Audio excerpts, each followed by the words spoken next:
Si en el año 1900 te hubieran entregado esta lista y te hubieran pedido predecir qué harían estas personas con sus vidas, probablemente no habrías acertado en ninguna de ellas.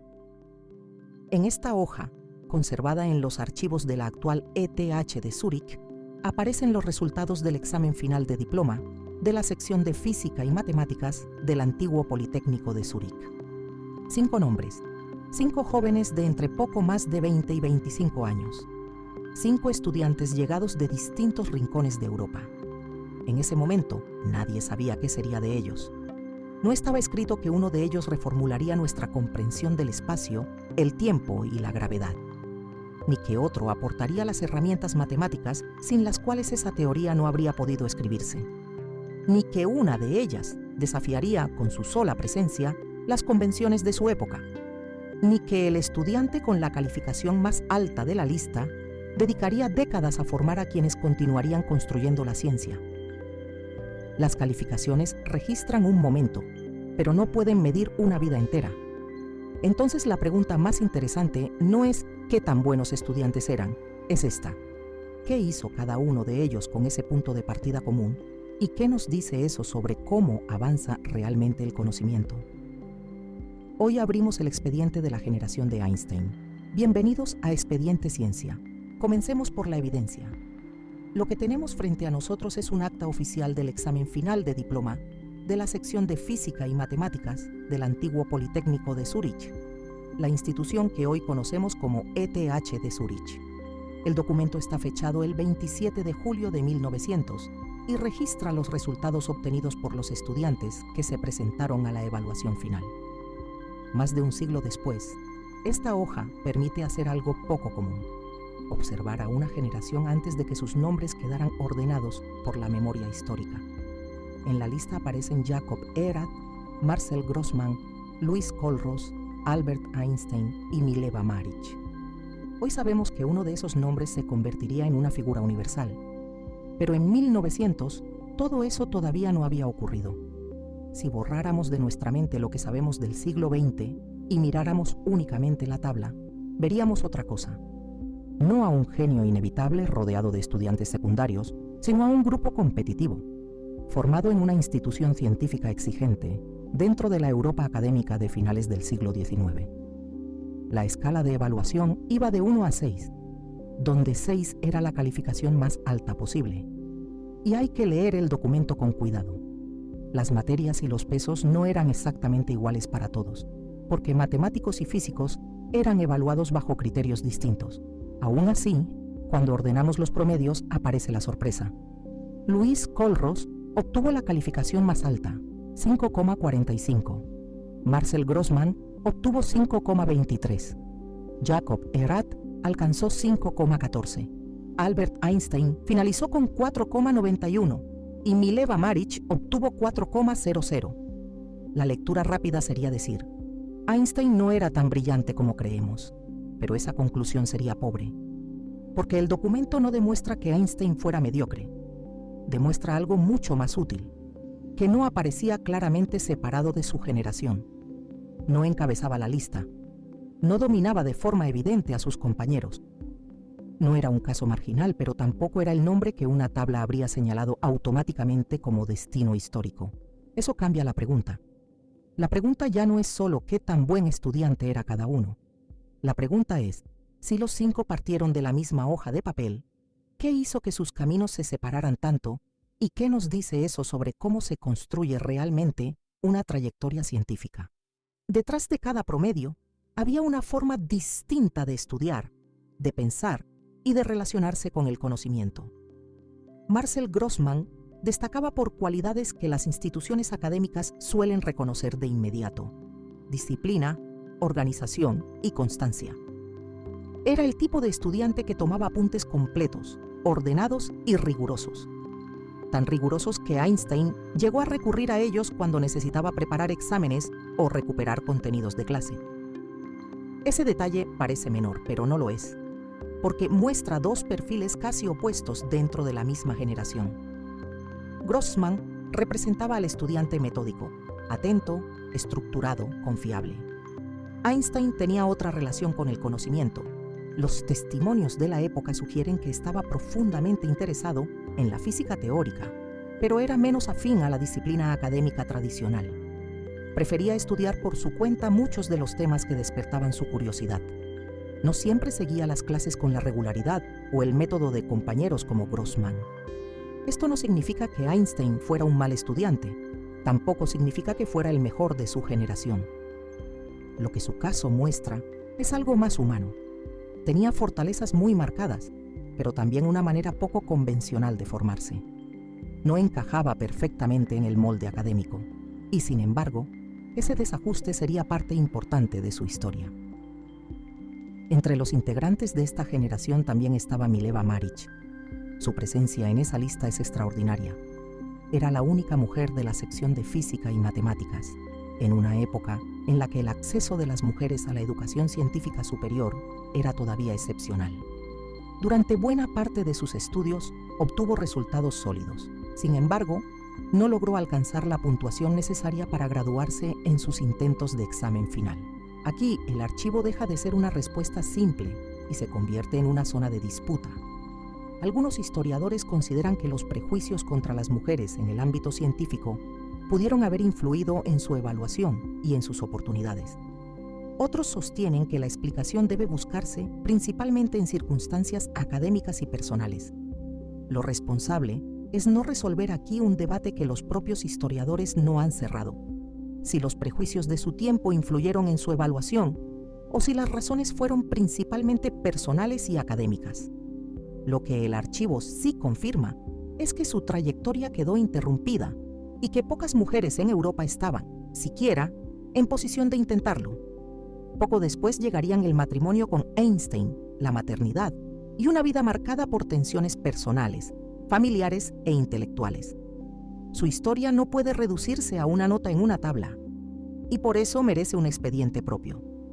También estaban Louis Colrose y Jacob Erat. Colrose aparece en el documento con el promedio más alto del grupo. Si alguien hubiera juzgado únicamente por las calificaciones de 1900, él habría sido el nombre más destacado. Erat también obtuvo un resultado fuerte, superior incluso al de Einstein en el promedio final. Pero aquí aparece una de las lecciones más curiosas del archivo histórico. No todos los nombres dejan la misma cantidad de huellas, ni del mismo tipo. Algunos dejan obra publicada, otros dejan discípulos, otros dejan apenas una carta, una postal, una firma.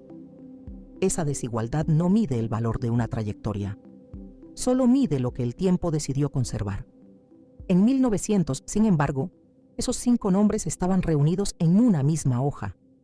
Compartían aulas, compartían profesores, compartían exámenes, pero una vez concluidos sus estudios, sus caminos comenzaron a separarse. Y ahí es donde la tabla deja de ser una tabla y se convierte en una historia. Empecemos con el primero de la lista, Louis Colrose. En 1900, Colrose fue el mejor calificado del grupo, pero su trayectoria posterior muestra que no fue simplemente un buen estudiante de examen. Tras graduarse, no saltó de inmediato a una gran cátedra universitaria.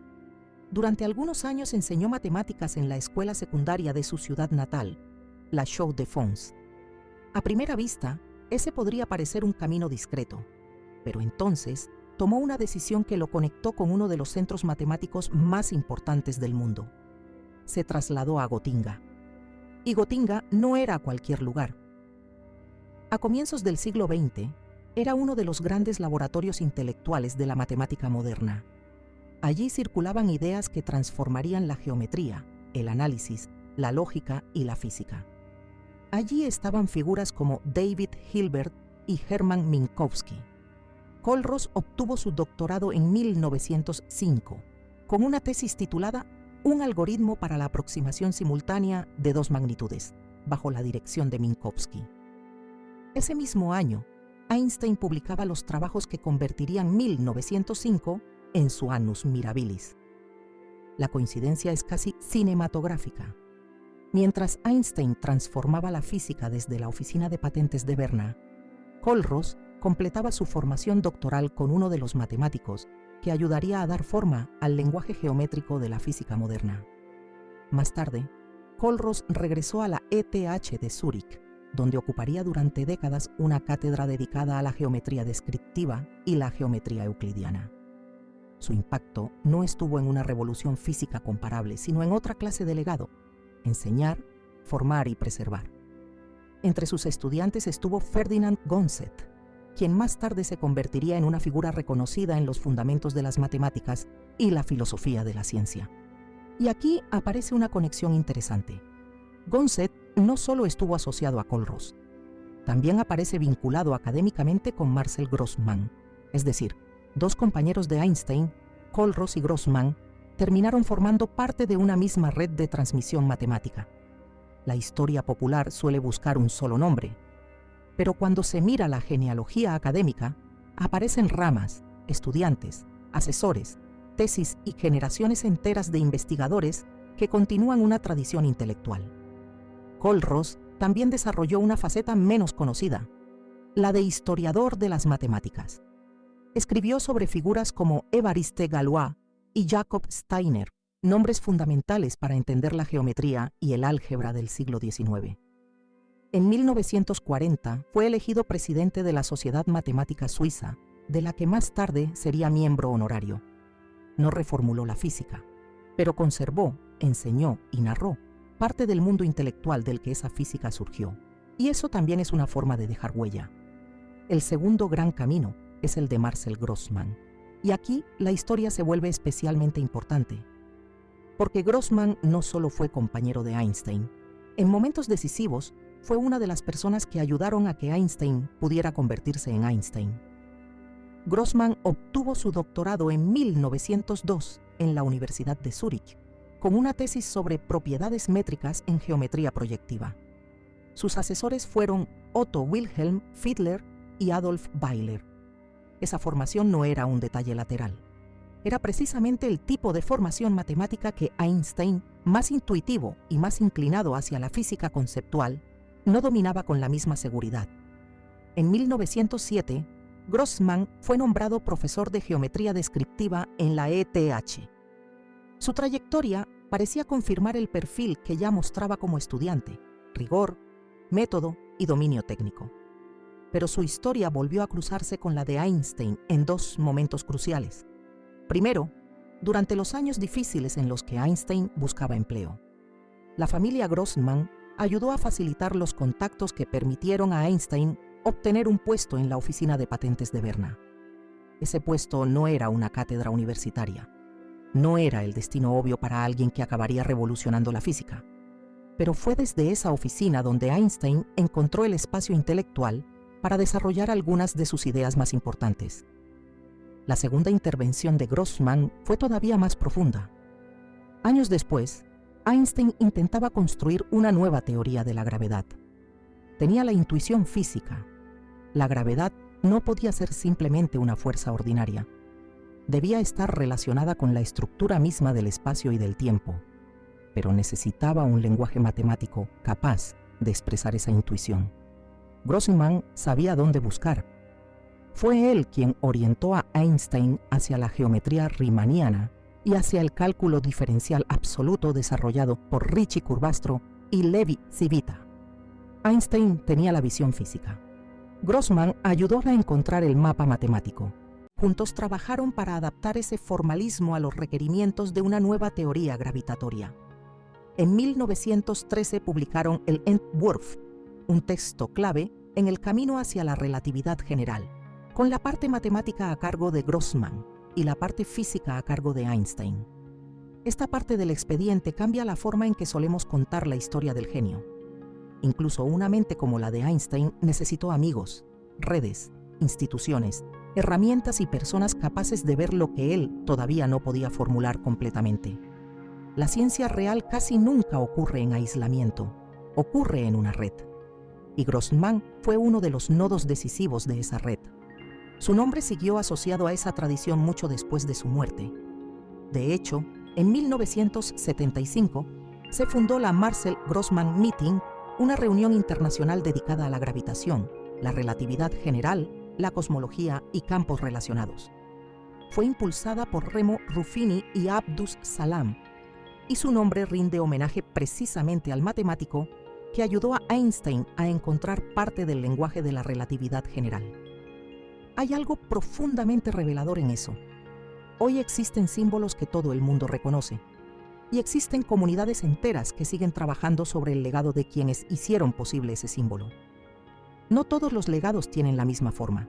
Algunos se vuelven iconos, otros se vuelven instituciones. Luego está Jacob Egerat. Su caso es distinto. De Jacob Egerat no se conserva, hasta donde sabemos, ningún retrato fotográfico. A veces los archivos hablan con un rostro, a veces solo con una letra manuscrita.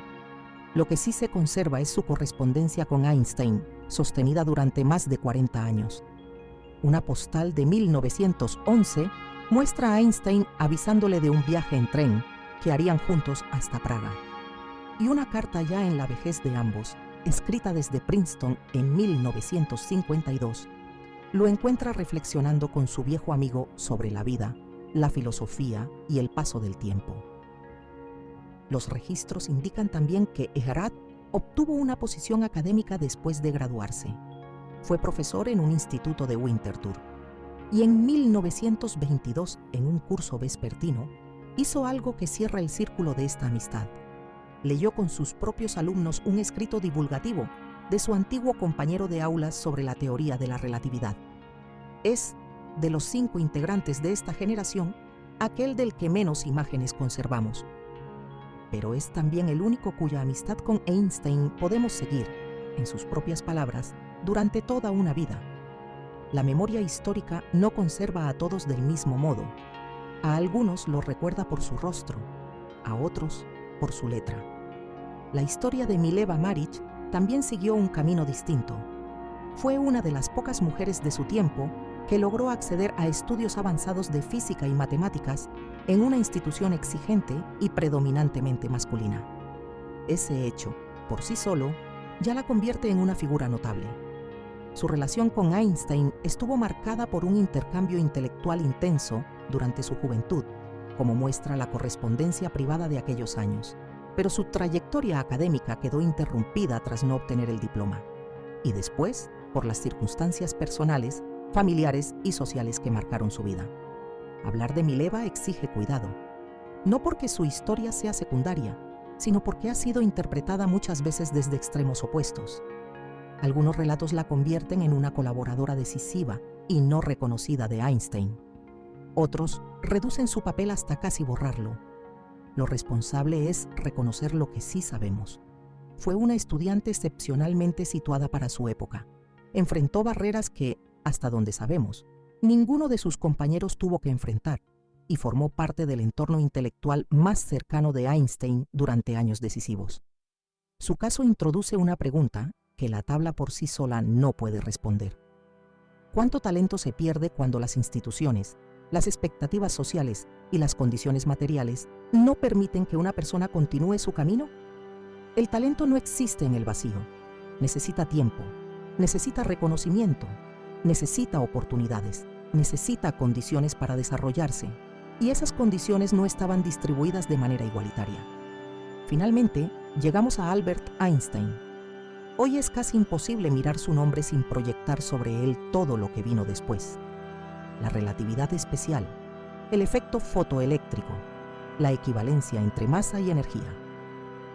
La relatividad general, el premio Nobel, la imagen del científico genial por excelencia. Pero el documento de 1900 no muestra nada de eso. Muestra a un estudiante con buen desempeño, pero no el mejor promedio de su grupo. Muestra a alguien que no consiguió inmediatamente una posición académica. Muestra a un joven que durante un tiempo trabajaría lejos de la universidad, en la oficina de patentes de Berna, y desde allí, precisamente desde un lugar que parecía lateral al mundo académico, desarrollaría investigaciones que transformarían la física moderna.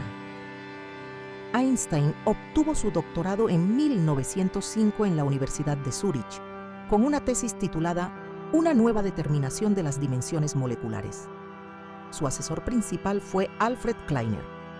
La tabla de 1900 no identifica al futuro Einstein, no lo separa claramente de los demás, no anticipa el tamaño de su impacto, lo muestra simplemente como parte de una generación.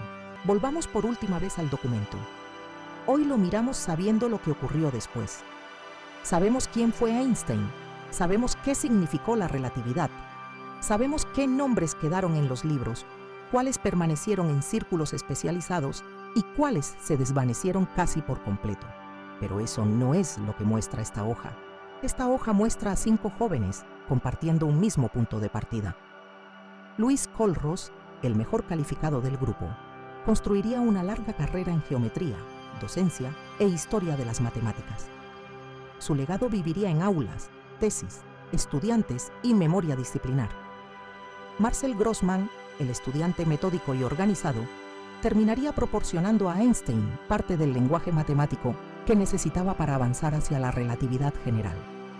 Su nombre quedaría asociado no solo a una colaboración decisiva, sino también a una comunidad científica internacional dedicada a estudiar la gravedad y el universo relativista.